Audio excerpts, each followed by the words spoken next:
Vocês me... Alô? Boa noite, pessoal, tudo bem? Vocês estão conseguindo me ouvir bem?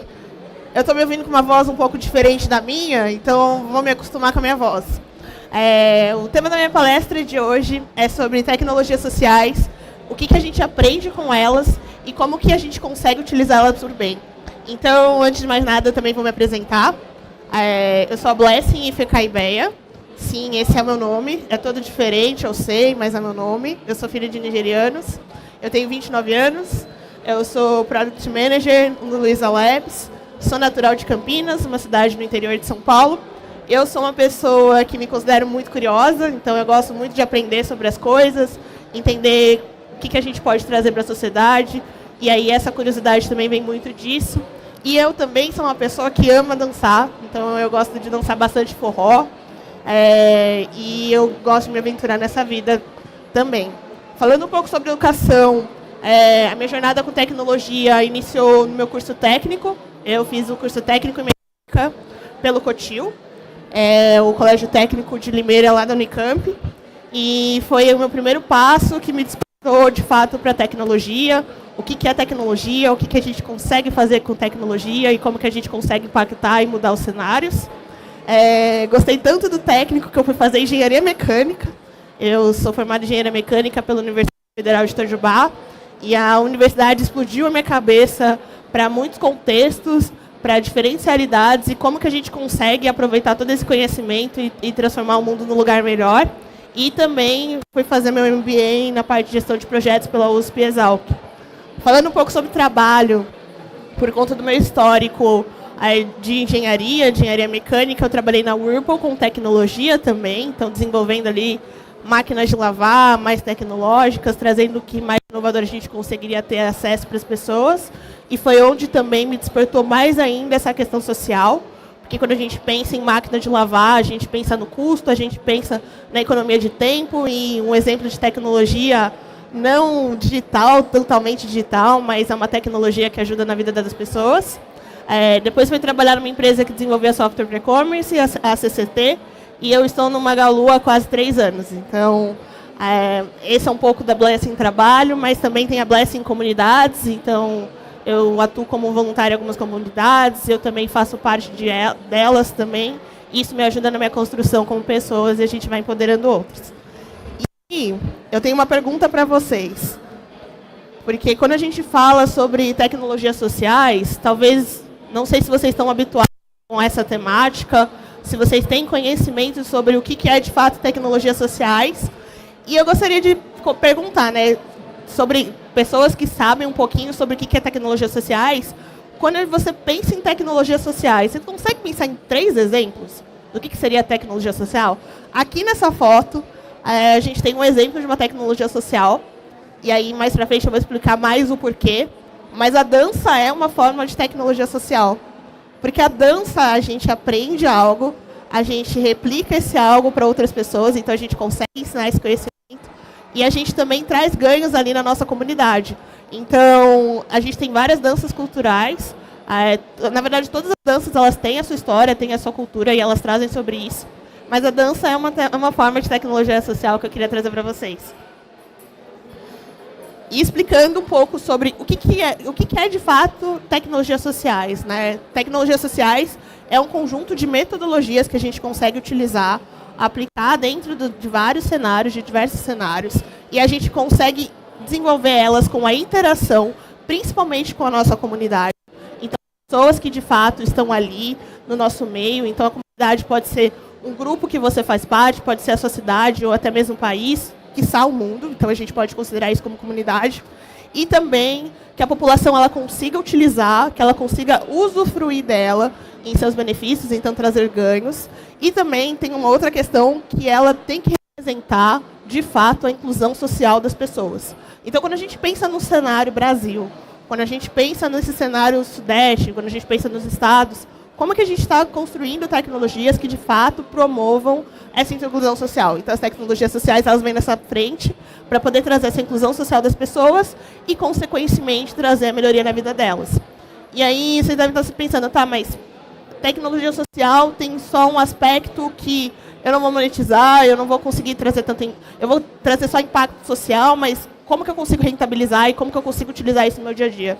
E quando a gente traz sobre essa questão de tecnologias sociais, a gente tem um impacto na questão de saúde, a gente tem um impacto na questão de saneamento, a gente tem um impacto na questão de educação, a gente tem um impacto na questão da própria alimentação. Então, como que as pessoas, elas de fato estão tendo acesso a condições como essa? E aí, as tecnologias sociais, elas se baseiam em 4 pilares. O primeiro é a questão de conhecimento, ciência e tecnologia. O segundo, a parte da participação, também atrelada ali à parte da cidadania também, então como a gente está trazendo isso. O terceiro é educação, porque a educação é um pilar importante para muitas coisas e para tecnologias sociais também não seria diferente. E também a questão de relevância social. Então, qual que está sendo a relevância daquilo que está sendo desenvolvido e por que, que as pessoas, elas, de fato, vão se beneficiar disso. Então, aqui eu trouxe um pouco, vou trazer um pouco também das 4 dimensões, vou trazer das 2 primeiras. Então, da primeira, que é conhecimento, ciência, tecnologia. Tem 3 pilares que são super importantes para a gente condimentar esse primeiro, que é a questão da organização. Então, como que se manifesta as formas de organização dessa tecnologia, como que está organizado, os grupos que vão se beneficiar delas, as pessoas que vão ter acesso a esse tipo de informação. A sistematização, ou seja, a gente consegue, de uma certa forma, processualizar isso. Então, o que a gente está aprendendo com aquilo, como que a gente consegue processualizar para poder entender qual que vai ser o seu impacto na sociedade, e também a forma de acessibilidade. Quando a gente fala sobre essa parte de acessibilidade, de algo que as pessoas elas consigam ter acesso facilitado. Não está relacionado de... Voltou? Não está relacionado à questão de ser inacessível. Ou seja, você precisa construir algo que, se eu quiser... Qual que é o seu nome? Se eu quiser construir algo que a Lili ela tem acesso, eu preciso ter baseado nessa acessibilidade. Então, se eu quiser construir, se a Lili quiser replicar no meio dela, ela também consegue. Então, esse é um pilar super importante. Outra questão é a respeito da relevância social. Eu aceito. Gente, desculpa, é que eu acho que está falhando. Pode continuar? Alô?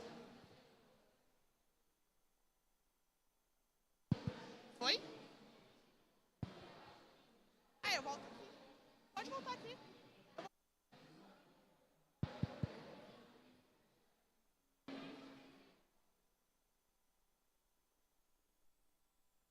Um minuto, gente. Qualquer coisa eu grito. Pode voltar para esse daqui, eu tento nesse daqui. Foi? Tá bom. Gente, vocês estão conseguindo me ouvir? Acho que está um pouco baixo, né? Mas vocês estão... Tá bom? Beleza. Eu vou ficar para cá, porque aí fica melhor. E aí, quando a gente traz sobre essa questão de relevância social, então, o que de fato que a gente está tentando propor ali como solução dos problemas que a gente tem na nossa sociedade? E quando a gente pensa na nossa sociedade, é tanta coisa, é tanta gente, é tanto problema, às vezes a gente pensa, né? Mas é possível a gente começar esse mapeamento de algumas soluções, entendendo o contexto que a gente está inserido, um pouco da nossa realidade, o que a gente consegue promover como transformação. A outra questão é a respeito de sustentabilidade ambiental. Quando a gente traz sobre as tecnologias sociais, elas estão muito baseadas nos pilares ali da ONU. Então, a gente está seguindo as ODS e como que a gente está trazendo essas questões. E a gente precisa ter essa preocupação também com o nosso ambiental, né? A gente está vendo todos esses impactos que isso gera no nosso ambiente. E a questão da transformação social, como que a gente está transformando a nossa sociedade. Outra questão, que é a parte, o pilar de participação e cidadania, a gente traz algumas coisas, que é a inclusão no trabalho. Então, como que a gente está fazendo com que essa tecnologia que a gente está desenvolvendo, ela seja aplicável no nosso dia a dia, mas também inclua outras pessoas a inserirem no mercado de trabalho. A respeito de impulsionar, porque uma forma de você garantir às pessoas mais acesso também é impulsionar a carreira delas, então impulsionar com que elas tenham acesso a certas informações, a certas tecnologias e a certos benefícios. A questão da disseminação. Então, quando a gente pensa muito na questão do conhecimento, como que a gente está passando esse conhecimento para as pessoas? Está restrito só para mim? como que eu estou trazendo esse conhecimento de uma forma que ela seja acessível. E aí, quando a gente pensa no conceito mais antigo, os povos mais antigos, eles costumam disseminar o conhecimento através das rodas de conversa, através das lendas, né, das histórias. Essa é uma forma que tem para poder disseminar o conhecimento, que é uma forma que não necessariamente é uma forma científica, mas é uma forma que a gente vai aprendendo. Então, tem aqueles saberes de mãe e de vó, que a gente sabe que se está muito salgado, está com muita gordura a comida, você coloca a batata, tira a gordura. É um conhecimento, é uma sabedoria que foi ali, e a ciência, né, todo saber científico, ele vem para poder embasar isso depois. Mas é algo que vai também sendo replicável. E essa parte da reaplicação também é um outro pilar super importante. Quando a gente fala sobre educação, traz muito essa questão desses saberes populares. Então, como que a nossa sociedade está entendendo todos esses saberes populares, está acreditando e também está procurando artefatos ali que façam um casamento de saber popular também com o saber científico, sem anular o saber popular, sem considerar que só o saber científico ele é relevante e desconsiderando o saber popular. As conversas que promovem essas trocas, então, esse está sendo um momento de troca aqui com vocês, que está promovendo esse momento.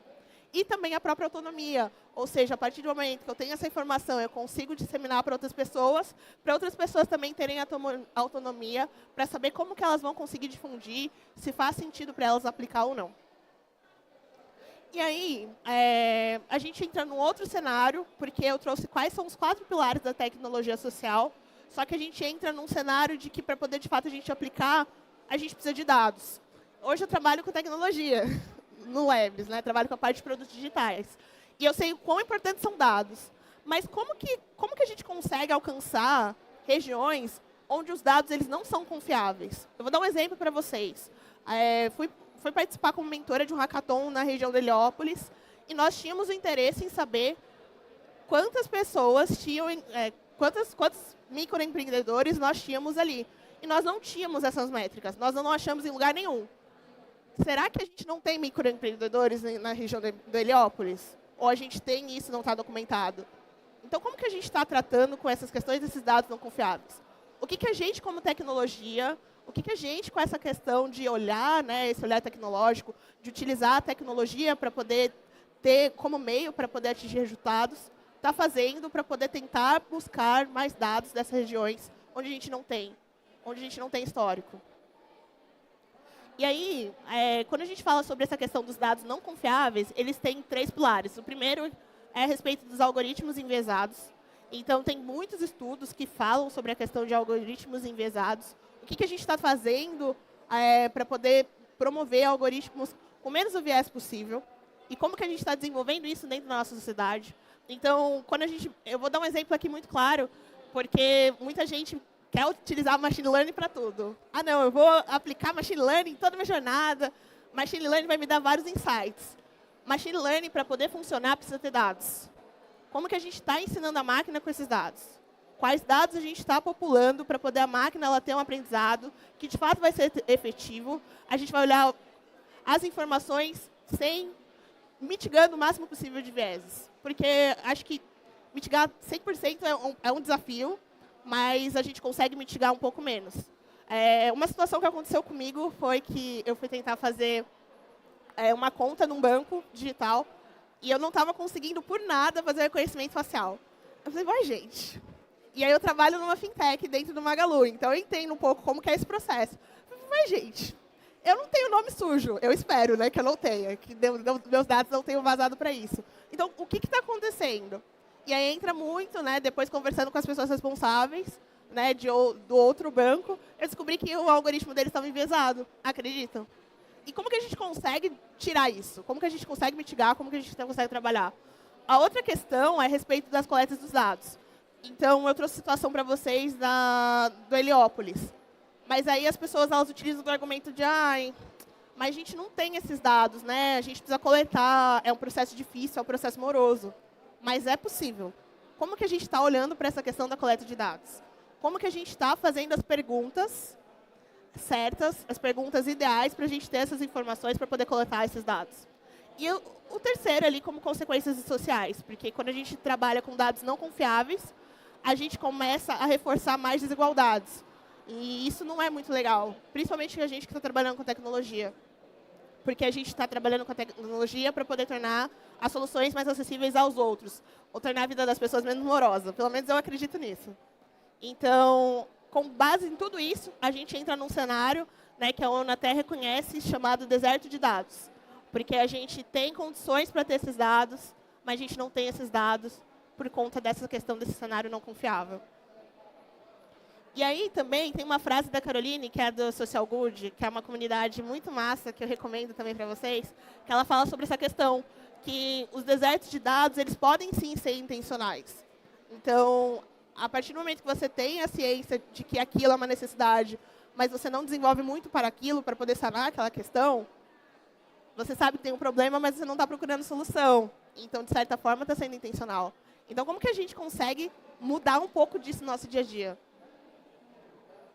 E aqui eu trouxe um pouco também para vocês, para não falar só sobre esse cenário, mas como que a gente consegue se apoiar, como que a gente consegue aprofundar sobre esse tipo de conhecimento, quais comunidades estão tratando sobre essa questão, e a gente consegue aprofundar para poder entender como que a gente consegue trazer dados mais assertivos, como que a gente consegue mitigar os impactos desse deserto de dados, como que a gente consegue trazer esse retorno para poder, de fato, ter tecnologias mais acessíveis e sociais para as pessoas. Então, aqui tem o Social Good, tem o Data.org, que é uma comunidade que eu faço parte, tem o Driven Data, eles têm os relatórios muito legais, muito interessantes, e fazem a gente entender também outras realidades, não só no Brasil, mas no mundo também. E o Powered by Data também é uma comunidade que eu aprendo bastante com eles, eles têm bastante conteúdos relevantes, e eu super recomendo para vocês, se vocês puderem também dar uma olhada. E aqui eu trago para poder a gente trazer essa reflexão de como que a gente está, de fato, utilizando essas tecnologias para o bem. A gente está pensando, a gente tem alternativas para poder mitigar esse problema, né? Tem iniciativas sendo tocadas para poder mitigar isso. E aí, eu vou trazer esse questionamento para vocês, para quando a gente for desenvolver soluções, quando a gente for pensar em soluções, a gente também olhar esse aspecto. Como que a gente está olhando para isso como sociedade? E aqui um pouco de alguns exemplos de tecnologias sociais, né, que se baseiam nas ODSs. E aí, quando a gente pensa no cenário Brasil, principalmente no cenário pandemia, tem um exemplo muito clássico para mim que me vem, que é a respeito ali da região do semiárido, né? As cisternas, elas são um exemplo de tecnologia social, porque foi algo que foi desenvolvido e é algo que é replicável. Ou seja, se outras regiões do Brasil tiver necessidade de ter uma cisterna, é possível porque tem essa tecnologia desenvolvida. Então, é um exemplo muito legal. Então, aqui a gente tem a parte de cidades inteligentes. O pessoal fala Smart Cities, mas eu estou querendo falar em português também para todo mundo ter acesso. A questão ali das boas práticas com materiais recicláveis. Então, tem várias práticas, né, que os coletores de materiais recicláveis utilizam e que podem sanar essa questão também. A questão ali de educação financeira, né, para os grupos marginalizados, porque a gente, de fato, promove acesso para as pessoas, para poder entender como que fica essa questão de educação financeira, que é algo que é restrito, mas que é uma tecnologia, né? Porque a partir do momento que você tem dinheiro, você tem poder de compra, você tendo poder de compra, você faz a economia girar e você traz rentabilidade. A permacultura também, como uma forma de tecnologia, e a agricultura familiar, porque foca nessa questão de próprio desenvolvimento ali da própria comunidade, consumindo alimentos saudáveis, você movimenta também a questão financeira ali para eles. E, além disso, você tem impacto sustentável ali na região. E também as tecnologias que são assistivas. E as tecnologias assistivas, para mim, eu tenho um xodó muito grande por elas, porque com as tecnologias assistivas a gente consegue fazer com que mais pessoas elas tenham acesso àquele tipo de informação. E quando eu penso nessa questão de acesso, entra uma questão que é o cenário Brasil. Como que está a digitalização das pessoas? Como que elas estão tendo acesso a coisas que sejam simples, que elas consigam utilizar no dia a dia delas, mas que elas consigam entender o que está acontecendo? E as tecnologias assistivas elas vêm muito nessa frente e vêm como um suporte nesse auxílio da digitalização da população brasileira, que é algo que é muito importante também. Então, aqui eu quero trazer a minha última pergunta para vocês, porque também já está finalizando o nosso tempo, como que nós estamos desenvolvendo soluções que, de fato, envolvem os pilares da tecnologia social e dados como resposta criativa a problemas de tipo econômico e social. E eu falo que isso é possível. Isso é possível, gente. Isso é possível. Eu trabalho hoje no Magalu, trabalho com cenário de maquininhas, E quando a gente pensa nessa jornada como um todo, a gente fala, nossa, mas maquininha? Né? Como que isso está relacionado? Como que tem tecnologia social? Por meio de estudos, a gente percebeu que o custo de um hardware, né, da maquininha, era muito caro para as pessoas que estavam começando a iniciar um seu negócio. Então, como que elas fariam ali para poder utilizar isso no seu dia a dia? Como que elas conseguiriam se desenvolver, né, desenvolver seu negócio ou iniciar um empreendimento? Então, nós desenvolvemos uma tecnologia que é você utilizar o seu próprio celular com uma maquininha de cartão. É 100% acessível para todo mundo? Não 100%, mas mitiga um pouco e promove mais acessos ao nosso público, e principalmente a gente olhando nessa jornada ali de digitalização da população brasileira. Então, a gente está olhando, está focando em acessibilidade, em trazer algo simples e acessível para as pessoas, mas que, de fato, elas consigam utilizar no seu dia a dia. É isso, gente. Muito obrigada pela presença de vocês. Foi um prazer estar aqui falando com vocês hoje. Aqui está o meu LinkedIn, se vocês quiserem também, podem se conectar comigo. Vou estar super feliz de conversar com vocês, bater esse papo. E eu estou agora abrindo para perguntas, se vocês tiverem alguma pergunta. Aí tem um microfone aqui no meio do corredor e vocês podem pegá-lo, caso vocês tenham alguma pergunta ou algum comentário.